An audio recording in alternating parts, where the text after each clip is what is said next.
Bonjour à toutes et à tous, et bienvenue dans l'Historien du dimanche. Je suis ravi de vous retrouver pour une nouvelle exploration des récits qui ont façonné notre imaginaire. Aujourd'hui, on va parler d'une figure qui, avouons-le, nous intrigue autant qu'elle nous fascine, Héra. Pas juste la femme de Zeus, non. C'est bien plus complexe que ça. On la connaît souvent comme la déesse jalouse, celle qui pourchasse sans relâche les maîtresses et les enfants illégitimes de son mari tout-puissant. Mais réduire Héra à cette seule facette, ce serait passer à côté d'une partie essentielle de sa grandeur. Car Héra est avant tout la déesse du mariage légitime, de la famille, et de l'accouchement. C'est une protectrice féroce, une reine imposante, et une déesse dont la puissance et l'influence sont absolument colossales. Alors, comme tout ça a commencé, accrochez-vous, car l'enfance d'Héra n'a rien eu d'un conte de fées. Elle est l'une des filles de Cronos et Rhea, des titans, les parents de toute une génération de dieux que nous connaissons bien. Comme ses frères et sœurs, Poséidon, Hadès, Déméter, Hestia, Héra a eu le malheur d'être avalée par son père Cronos, qui craignait une prophétie annonçant qu'il serait détrôné par l'un de ses enfants. Imaginez un peu la scène, vous venez de naître, et hop, vous voilà au fond de l'estomac de votre papa. Pas idéal pour le développement, n'est-ce pas? Heureusement, son petit frère, Zeus, a échappé à ce funeste destin.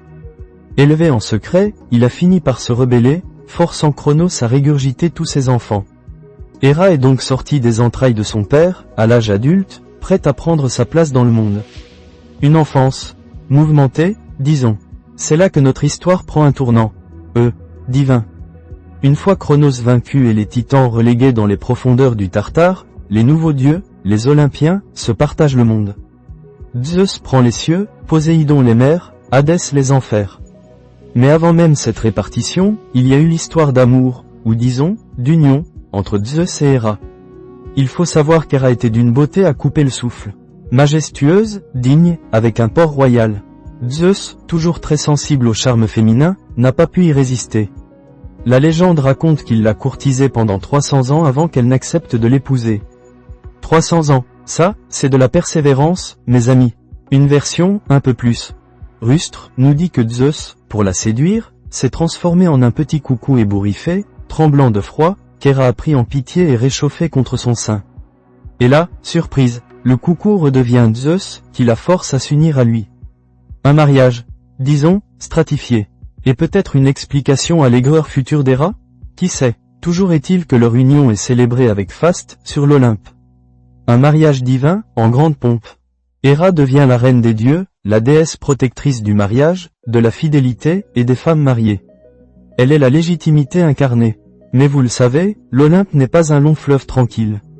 Et Zeus, notre cher Zeus, avait une fâcheuse tendance à explorer les possibilités romantiques bien au-delà des limites de son mariage. C'est là que la réputation d'Héra prend son tournant le plus sombre. La jalousie. Sa jalousie est légendaire, et elle n'a pas ménagé ses efforts pour punir ceux et celles qui osaient menacer son statut d'épouse légitime. Et soyons honnêtes, on peut la comprendre, non? Imaginez la frustration, la colère d'une reine, d'une épouse légitime, qui voit son mari courir après toutes les nymphes, les mortels, et même d'autres déesses, sans le moindre scrupule. Pour Héra, c'était une atteinte directe à son honneur, à son domaine sacré, le mariage.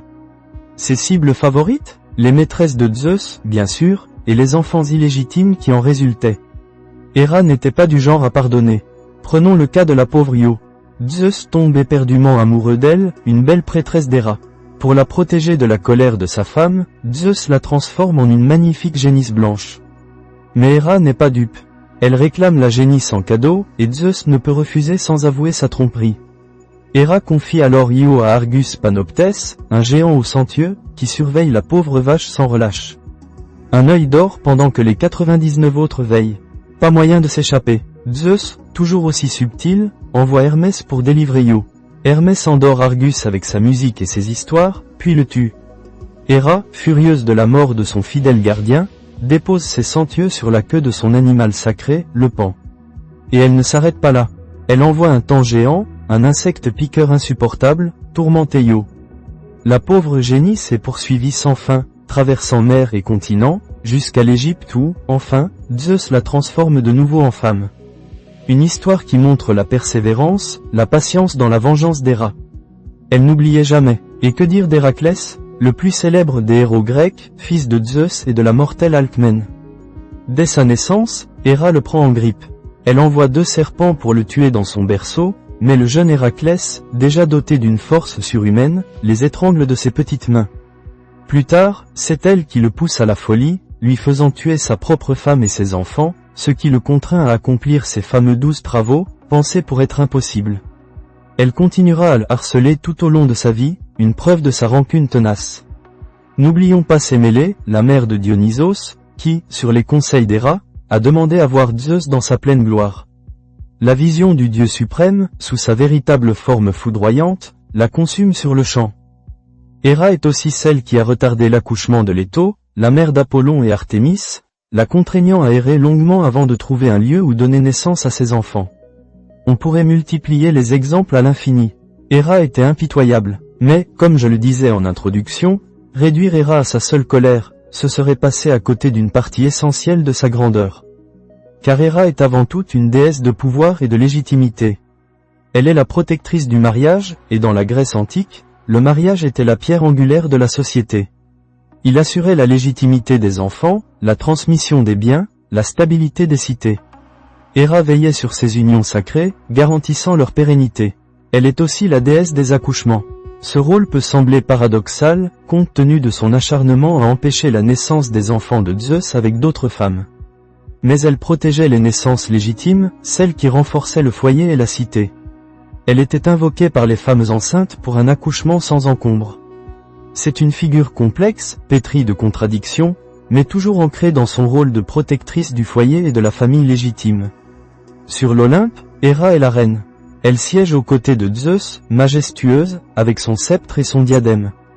Elle est souvent représentée avec un paon, son animal sacré, dont les motifs sur la queue rappellent les 100 yeux d'Argus, ou une vache. Elle est une déesse puissante, dotée de pouvoirs immenses, capable de défier même Zeus, bien qu'elle finisse souvent par céder à sa force supérieure. Comment les anciens percevaient-ils Héra? Ils la respectaient, et ils la craignaient. Ses temples étaient nombreux et magnifiques, notamment à Argos, sa cité préférée, ou sur l'île de Samos. On y célébrait les Héraias, des fêtes en son honneur, souvent liées au mariage et à la fertilité. Les jeunes mariés lui faisaient des offrandes, les femmes la priaient pour un mariage heureux et des enfants en bonne santé. Elle était le symbole de la femme mariée dans toute sa complexité, la reine du foyer, la mère, mais aussi celle qui pouvait être blessée, trahie, et dont la colère pouvait être terrible. Pour les Grecs, elle incarnait aussi la difficulté de maintenir l'ordre et l'harmonie face au chaos des désirs masculins, un reflet des dynamiques de pouvoir et des attentes sociales de l'époque. Alors, que retenir de cette déesse complexe? Héra est bien plus qu'une simple femme jalouse. Elle est la gardienne d'un ordre, d'une légitimité. Elle se bat pour ce qu'elle estime être juste, pour la place qui lui revient en tant qu'épouse et reine. Sa colère, si terrible soit-elle, est souvent le reflet d'une profonde blessure, d'une injustice constante subie. Elle est la déesse de la puissance féminine dans toute sa splendeur et sa fureur. C'est la déesse qui nous rappelle l'importance des serments, la valeur du mariage, mais aussi les conséquences dévastatrices de la trahison et de l'humiliation. Héra, c'est l'histoire d'une femme de pouvoir, bafouée, qui refuse de se laisser faire. Elle nous interroge encore aujourd'hui sur les dynamiques de couple, la fidélité, la légitimité, et la force de caractère. Une figure emblématique, toujours pertinente, qui nous prouve que les mythes grecs, même les plus anciens, ont encore tant à nous apprendre sur nous-mêmes et sur la complexité de la nature humaine. C'est tout pour aujourd'hui dans l'Historien du dimanche. J'espère que cette plongée dans le monde d'Héra vous a captivé autant que moi. N'hésitez pas à partager vos réflexions, vos impressions. Prenez soin de vous, et à très bientôt pour une nouvelle plongée dans les méandres de l'histoire.